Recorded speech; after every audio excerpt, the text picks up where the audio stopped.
Welcome back to the Island Sports Center and 84 Lumber Arena.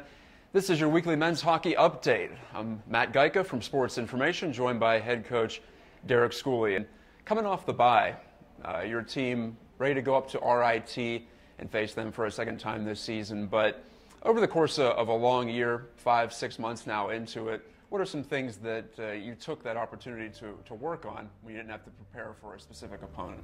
Well, we just felt that we needed to work on some specific things within our game. It also gave us a chance to work on a lot of special situations, 4-on-3s, 6-on-5s, 5-on-6, things that you don't get a chance to work on a weekly basis, but you touch on throughout the year. But it gives you a chance to work on some things that you don't specifically do a lot during the year, but it's stuff that may come into play down the stretch especially. You had that week off, and now just 2 weeks to go in the regular season, 4 games to play. I mentioned going up to Rochester. But do you find that the game changes at all this time of year as teams try to get their games in top form for the playoffs? Oh, absolutely. You want to be playing your best hockey in playoff time, and we were fortunate last year to be playing some of our best hockey down the stretch. Right now we're on an 8-game unbeaten streak, which means we've been playing pretty well, actually. Hopefully the bye week doesn't change our momentum or change anything that we've been accustomed to do. Obviously, coming off a bye weekend, you got to make sure you're ready to go right off the bat, and you have to get back into your game after an off weekend. So there's some challenges coming off an off weekend, but for us it came at a great time. We had a lot of travel to Boston and to Colorado, and then a tough series with Canisius, so it was a good time for us to recharge and rejuvenate and be ready for the Final Four and playoffs. When it comes to getting ready for RIT, you've seen them already once this season, so you do have that. But do you find teams change their tactics a lot over the course of the season, and how do you adjust to that? Not really. I think the teams are pretty set on how they play. You don't see a lot of systems changes, especially in the mid-year. But we played RIT very early. We were very fortunate to get 4 points here at home.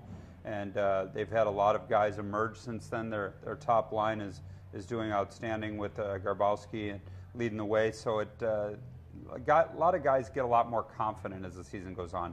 So you're playing against a different team. You're not playing the same team you played early in the year. Matt Garbowski, as Coach just told you, 40 points. He leads the league. Cody Wido one back at 39. Zach Lynch right there with 35. So some high-octane offense potentially in store this weekend, as we saw here at 84 Lumber Arena over Halloween. Coach, your team just needs 2 points. No matter what anyone else does in the league, it just needs 2 points to clinch the regular season title and the #1 seed. How much do you talk about that with the players? We don't talk about it at all. That's not anything that we've discussed within the locker room. Our guys know the standings. They're able to read.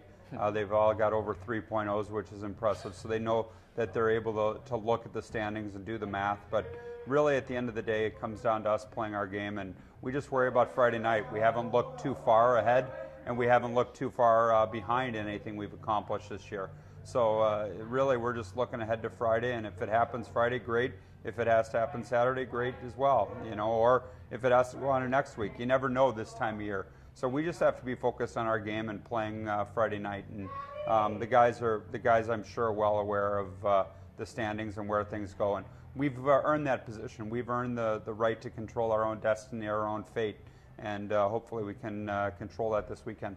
We're getting right down to it. As Coach told you, an 8-game unbeaten streak for RMU. That's the longest current run in the country. 7:05 faceoffs from the brand new Gene Policini Center up in Rochester, New York this weekend. Coach, thanks for the time. Thank you. We appreciate that. We'll see what the Colonials are up to. You can check out all the coverage at rmucolonials.com this weekend.